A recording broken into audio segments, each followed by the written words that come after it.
E se eu lhe dissesse que você tem na sua cozinha um ingrediente secreto que os antigos egípcios davam aos construtores das pirâmides para lhes dar força, e que os primeiros atletas olímpicos usavam como uma espécie de doping? E não é alguma raiz exótica, mas sim o mais comum: alho. Usamos ele todos os dias na comida para dar aquele toque especial, mas as lendas atribuem-lhe propriedades quase mágicas. Hoje, vamos descobrir juntos se o alho é realmente um poderoso antibiótico natural, capaz de substituir toda a sua farmácia, ou se o seu poder não passa de um mito apimentado pelo seu cheiro forte. Eu prometo que, no final deste vídeo, você saberá tudo sobre o alho, como tirar o máximo proveito dele, em que situações ele pode ser perigoso e por que os médicos ainda hesitam em prescrevê-lo no lugar de comprimidos. Vamos começar esta investigação aromática. Para entender toda a profundidade da nossa questão, façamos uma pequena viagem no tempo. O alho é uma das culturas mais antigas, e a sua história remonta a mais de 5.000 anos. Os papiros do Antigo Egito mencionam-no como um remédio para 22 doenças diferentes. Já os legionários romanos mastigavam-no antes da batalha para aumentar a coragem e a resistência. Na Europa medieval, durante as epidemias de peste, as pessoas usavam colares de alho, acreditando que o seu cheiro forte afastaria a doença. Até o famoso Louis Pasteur, o pai da microbiologia, no século XIX, observou que o alho era capaz de matar bactérias. Geração após geração, as histórias sobre o seu poder milagroso foram transmitidas, transformando uma simples cultura de jardim num símbolo de proteção e saúde. Mas folclore e crenças ancestrais são uma coisa, provas científicas rigorosas são outra, e é exatamente isso que começaremos a procurar. Afinal, qual é o grande segredo do alho? Vamos dar uma olhadela a um dente no seu nível molecular. O protagonista da nossa história é uma substância chamada alicina, e é aqui que começa a primeira intriga. Numa cabeça de alho inteira, num dente intacto, simplesmente não existe alicina. Ela só se forma quando as células da planta são destruídas, ou seja, quando o cortamos, esmagamos ou mastigamos. Neste momento, dois componentes que estavam armazenados em diferentes partes da célula, a enzima aliinase e o aminoácido aliina, encontram-se e iniciam uma reação química. O resultado deste encontro turbulento é, então, a alicina. É exatamente esta substância que é responsável por aquele cheiro e sabor pungente característicos, e também pela maioria das propriedades medicinais atribuídas ao alho. Este é, essencialmente, o mecanismo de defesa da planta, a sua arma química contra pragas e patógenos. Mas será que esta mesma arma nos pode proteger a nós também? Imagine a alicina como um pequeno, mas extremamente agressivo, combatente. Quando entra em contato com uma célula bacteriana ou fúngica, a sua ação começa. A sua estratégia principal é atacar as enzimas que contêm enxofre, que são vitais para o metabolismo desses micro-organismos. Ao bloquear estas enzimas, a alicina paralisa o invasor, impedindo-o de se multiplicar e de funcionar corretamente. É como se desativássemos as fábricas essenciais de uma cidade. A vida nela simplesmente para. É devido a este mecanismo que a alicina demonstra um vasto espectro de atividade antimicrobiana.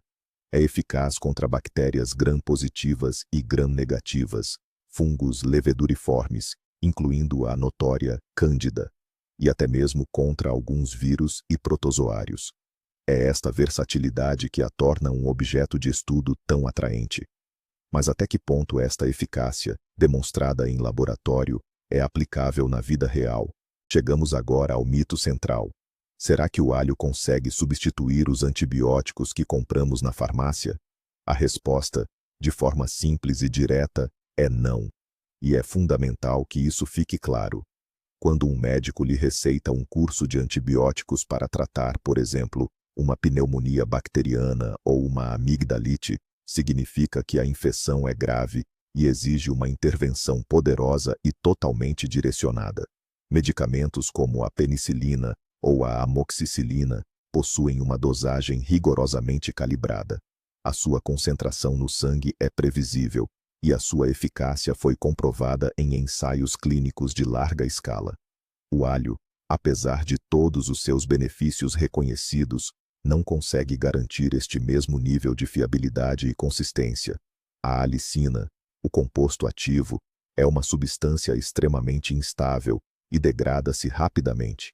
Além disso, a sua concentração num dente de alho que você come pode variar imenso. Tentar tratar uma infecção grave apenas com alho é como ir combater um tanque com uma faca de cozinha. É perigoso e totalmente ineficaz. Esta abordagem pode levar a complicações gravíssimas e a perda de tempo crucial para o tratamento. No entanto, não devemos descartar o alho. A ciência estuda ativamente as suas propriedades e os resultados dos testes de laboratório são realmente impressionantes. Em experimentos in vitro, ou seja, em tubo de ensaio, extratos de alho e a alicina pura demonstram uma atividade surpreendente. Eles conseguem suprimir o crescimento de bactérias perigosas, como o Staphylococcus aureus, a Escherichia coli, a Salmonella e até mesmo a Helicobacter pylori, que é a causa das úlceras estomacais. Mais ainda, algumas pesquisas indicam que o alho pode ser eficaz até mesmo contra as cepas de bactérias que desenvolveram resistência aos antibióticos tradicionais. Isso abre perspectivas fascinantes. Os cientistas estão a ponderar a criação de novos medicamentos à base de compostos do alho. Portanto, embora o alho não substitua os antibióticos, ele é uma fonte de inspiração valiosa para o futuro desenvolvimento farmacêutico. Mas, afinal, por que é que aquilo que funciona de forma tão brilhante in vitro, em laboratório, nem sempre é igualmente eficaz dentro do nosso corpo? A resposta reside num conceito fundamental: a biodisponibilidade. Como já mencionamos, a alicina é uma molécula velocista, é extremamente ativa, mas infelizmente tem uma vida muito curta. Assim que entra no nosso organismo, transforma-se rapidamente noutros compostos sulfurosos. Para além disso, o ambiente ácido do estômago e as enzimas digestivas também contribuem significativamente para a sua degradação. O resultado é que apenas uma pequena porção da alicina original chega à corrente sanguínea na sua forma ativa. Esta é a principal razão pela qual comer uma cabeça de alho não é de todo o mesmo que tomar um comprimido de antibiótico. Os medicamentos farmacêuticos são especificamente formulados para serem estáveis, terem uma boa absorção e alcançarem a concentração terapêutica desejada nos tecidos. Com o alho, tudo é muito mais complexo e menos previsível. É por isso que os cientistas estão, neste momento, a trabalhar intensamente na criação de formas mais estáveis de alicina e de outros compostos derivados do alho. Certo, já abordamos as infecções mais graves, mas e a constipação comum? Praticamente todas as famílias têm aquele truque caseiro. Se estiveres a ficar doente, come um dente de alho. Será que resulta? Aqui os dados científicos são um pouco mais otimistas, embora continuem a ser ambíguos. Vários estudos analisaram o impacto dos suplementos de alho na frequência e na duração das constipações. Por exemplo, um estudo notável revelou que o grupo que consumiu cápsulas de alho apanhou constipações com muito menos frequência do que o grupo que recebeu placebo, e, quando os participantes ficavam doentes, a recuperação era mais rápida. Isto parece realmente promissor. Contudo, outras análises e estudos mais recentes não conseguiram apresentar resultados tão convincentes. Os cientistas concordam que o alho possui, de facto, algum potencial na prevenção das constipações, provavelmente por estimular o sistema imunitário. Mas é ainda demasiado cedo para o classificar como um salvador a 100%. São necessários estudos mais amplos e de maior qualidade. O alho revela-se um verdadeiro super-herói na área da saúde cardiovascular. Esta é, de longe, a sua propriedade mais estudada e cientificamente comprovada. Vários estudos confirmam que o consumo regular de alho, ou dos seus extratos, pode reduzir a pressão arterial de forma moderada, mas consistente. O efeito é, aliás, comparável ao de alguns medicamentos anti-hipertensores de primeira linha. O mecanismo por trás desta ação deve-se à capacidade dos compostos do alho de relaxar as paredes dos vasos sanguíneos, melhorando assim o fluxo. Além disso, o alho tem um impacto positivo nos níveis de colesterol. Ele ajuda a reduzir o colesterol total e o mau colesterol, ou seja, as lipoproteínas de baixa densidade, LDL, sem afetar o colesterol bom, HDL. Esta dupla ação, a redução da pressão e a melhoria do perfil lipídico, faz do alho um aliado valioso na prevenção de problemas graves, como a aterosclerose, infartes e acidentes vasculares cerebrais. Dando seguimento ao tema do sistema cardiovascular, temos de destacar outra propriedade crucial do alho: a sua capacidade de influenciar a coagulação sanguínea. Os compostos presentes no alho têm uma ação antiagregante plaquetária. Em termos mais simples, eles impedem que as plaquetas, as células sanguíneas responsáveis pela formação de coágulos, se agrupem e adiram umas às outras. Este efeito de fluidificação do sangue é extremamente benéfico para prevenir a formação de trombos, que são a principal causa de infartes e acidentes vasculares cerebrais isquêmicos, AVCs. No entanto, esta medalha tem o seu reverso. Devido a esta mesma propriedade, o alho deve ser consumido com muita cautela por pessoas que já tomam medicamentos anticoagulantes, como, por exemplo, a varfarina. A ingestão conjunta pode potenciar excessivamente o efeito, aumentando significativamente o risco de hemorragias. Os médicos também recomendam insistentemente a interrupção de suplementos de alho e a limitação do consumo de alho fresco 1 a 2 semanas antes de qualquer cirurgia programada ou procedimento invasivo. Um dos temas mais fascinantes e amplamente debatidos no campo da saúde é o papel potencial do alho no combate ao cancro. É crucial deixar claro logo de início: o alho por si só não é um medicamento nem uma cura para o cancro. No entanto, diversos estudos epidemiológicos, isto é, estudos puramente observacionais, têm revelado um padrão muito interessante. Indivíduos que consomem alho de forma regular e consistente demonstram um risco reduzido de desenvolver certos tipos de cancro, nomeadamente o cancro do estômago, do cólon, do esôfago e da próstata. Os cientistas associam este efeito a diversos mecanismos.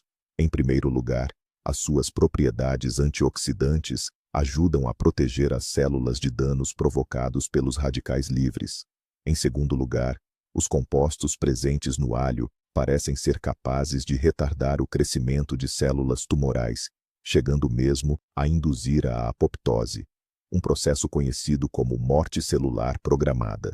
Em terceiro lugar, o alho tem a capacidade de bloquear a formação de nitrosaminas, que são substâncias altamente cancerígenas que podem ser geradas no estômago. Mas é fundamental reter uma ideia. Estes dados referem-se estritamente à prevenção no contexto de uma dieta saudável, e não a qualquer tipo de tratamento médico. Quando falamos dos benefícios do alho, o cérebro raramente nos vem à mente, e é um erro ignorá-lo. O nosso cérebro é um órgão que consome imensa energia, e nesse processo de trabalho, ele gera uma grande quantidade de radicais livres. Este processo, conhecido como estresse oxidativo, acaba por danificar e matar as células nervosas ao longo do tempo. Este é um dos fatores cruciais no envelhecimento cerebral e no desenvolvimento de doenças neurodegenerativas, como Alzheimer e Parkinson. E é neste ponto que os antioxidantes, abundantes no alho, entram em ação. Substâncias como a S-alilcisteína, que se formam a partir da alicina, têm a capacidade de atravessar a barreira hematoencefálica e proteger os neurônios contra os danos oxidativos. Estudos laboratoriais, realizados em animais, indicam que os extratos derivados do alho podem melhorar a memória e as funções cognitivas. Claro que ainda estamos longe de poder fazer recomendações diretas para as pessoas, mas esta área de investigação parece ser extremamente promissora. Depois de tantos elogios, podemos sentir a tentação de começar a consumir alho em grandes quantidades, ou até aos quilos. E isso leva-nos ao segundo mito popular: quanto mais, melhor. No entanto, isto está completamente errado. O alho é um alimento com altíssima atividade biológica, e uma dose excessiva pode desencadear uma série de consequências desagradáveis. A mais óbvia são os problemas digestivos. Uma grande quantidade de alho cru pode causar uma irritação intensa na mucosa do estômago e do intestino, resultando em azia, dores abdominais, inchaço e diarreia. Além disso, os compostos sulfurados voláteis, uma vez absorvidos pela corrente sanguínea, são libertados não só através da respiração, mas também pelos poros da pele, criando um odor corporal persistente e bastante desagradável. Em casos raros, o consumo excessivo pode até provocar problemas hepáticos. Tal como acontece com qualquer produto potente, a moderação é crucial. 1 ou 2 dentes de alho por dia é a dose ideal para a maioria das pessoas, garantindo os benefícios para a saúde sem quaisquer efeitos secundários. Uma das perguntas mais comuns sobre o alho é: qual a melhor forma de consumi-lo, cru ou cozido? Aqui, desenrola-se uma verdadeira batalha pelos benefícios, e o vencedor final depende dos seus objetivos. Se o seu principal objetivo é obter o máximo efeito antibacteriano da alicina, a escolha é clara: apenas alho cru. Como sabemos, a alicina é formada pela ação da enzima aliinase, e esta enzima é extremamente sensível à temperatura. Já a partir dos 60 graus, ela começa a se degradar e desaparece completamente se for fervida ou submetida a frituras prolongadas. Isso significa que num bom caldo de alho ou numa batata frita temperada, praticamente não há alicina ativa. No entanto, isso não significa que o alho cozido seja inútil. Durante o processamento térmico, outros compostos benéficos são formados. É o caso do ajoeno, que também possui propriedades antitrombóticas, e de poderosos antioxidantes, como a S-alilcisteína. Então, o que devemos fazer se queremos preparar um prato delicioso e, ao mesmo tempo, preservar pelo menos uma parte dos benefícios da alicina? Há um método simples, mas engenhoso, que muitos nutricionistas recomendam. É o que chamamos de picar e esperar. O segredo é permitir que as enzimas façam o seu trabalho antes que o calor as destrua. Tudo o que precisa de fazer é picar, esmagar ou cortar finamente o alho e, em seguida, deixá-lo repousar na tábua de cozinha durante 10 a 15 minutos antes de o adicionar ao prato. Durante este tempo, a reação entre a aliina e a alinase tem tempo de ocorrer e, assim, o alho produz a quantidade máxima de alicina.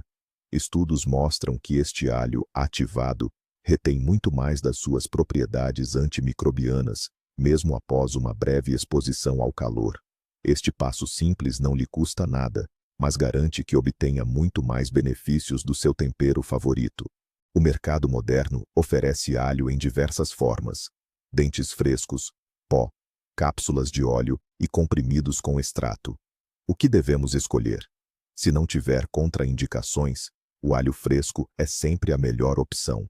Ele concentra todo o espectro de substâncias benéficas na sua forma natural.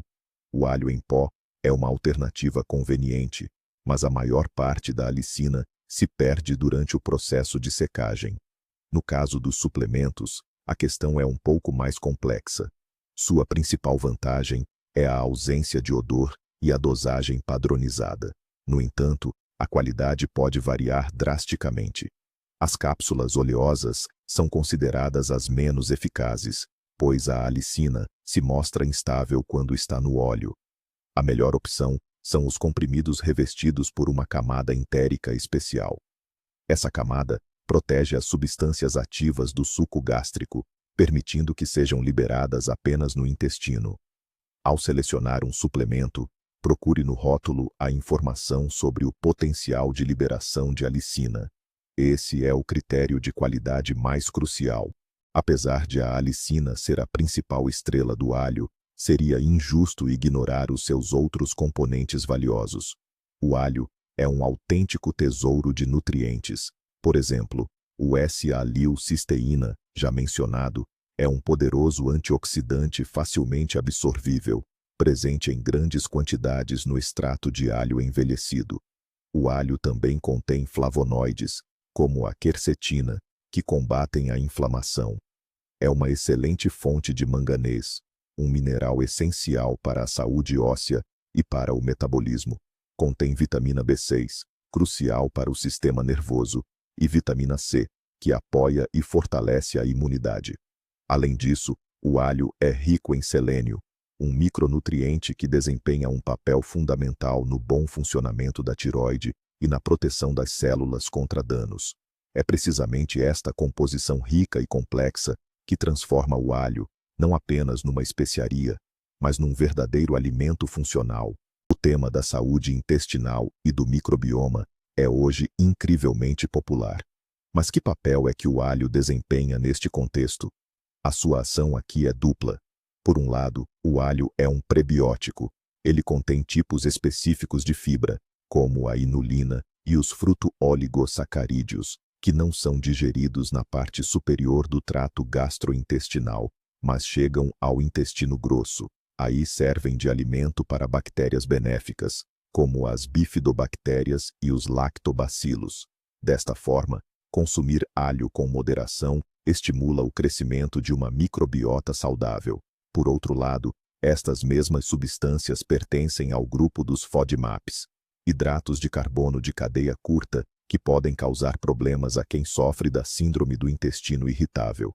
Nestes casos, são mal absorvidos e fermentados ativamente pelas bactérias, resultando em formação de gases, inchaço abdominal e dores. É por isso que, muitas vezes, é recomendado a quem tem síndrome do intestino irritável que exclua ou limite drasticamente o consumo de alho na sua dieta. A internet está repleta de receitas caseiras, e uma das mais populares é a famosa água de alho. A receita é simples. Basta colocar alguns dentes de alho num copo com água, deixar em infusão e beber. Atribuem a essa bebida praticamente todos os benefícios curativos imagináveis e inimagináveis. Mas será que isso faz sentido? Vamos analisar. Como já sabemos, o principal componente ativo do alho, a alicina, só é formado quando as células são rompidas. Se você apenas colocar os dentes de alho inteiros na água, será liberada apenas uma quantidade ínfima desse composto. Se por outro lado você esmagá-los, a alicina é criada, mas ela se degrada muito rapidamente em contato com a água. Além disso, deixar alho cru submerso em água, em temperatura ambiente por um longo período, é um caminho certo para a proliferação de bactérias nocivas, incluindo a responsável pelo botulismo. Por isso, a água de alho é, na verdade, uma bebida inútil e potencialmente perigosa. Você terá muito mais benefícios simplesmente consumindo um dente de alho fresco e esmagado. Apesar de todos os seus benefícios, o alho está longe de ser adequado para todas as pessoas. Existem várias condições de saúde em que o seu consumo deve ser limitado ou totalmente excluído. Em primeiro lugar, é o caso de pessoas com distúrbios gastrointestinais em fase de exacerbação, tais como gastrite, úlcera péptica, pancreatite e doença do refluxo gastroesofágico, DRGE. O alho tem um forte potencial irritativo para as mucosas e pode agravar os sintomas existentes. Como já referimos, deve ser evitado por pessoas com distúrbios de coagulação sanguínea e por aquelas que tomam medicamentos anticoagulantes. Também devem ter precaução as pessoas com hipotensão, ou seja, pressão arterial baixa, visto que o alho pode provocar uma diminuição ainda maior da pressão. A alergia ao alho não é frequente, mas é, ainda assim, possível. E claro, o bom senso dita que não é boa ideia exagerar no consumo de alho antes de uma reunião importante ou de um encontro. Escute sempre o seu corpo, e na presença de doenças crônicas, Consulte o seu médico. Vamos desviar-nos um pouco do campo da medicina e olhar para o alho de outra perspectiva, a de rei da cozinha. É difícil imaginar a culinária mundial sem ele. Basta pensar na clássica massa italiana, aglio e óleo, onde o alho e o azeite se unem para criar um aroma verdadeiramente divino.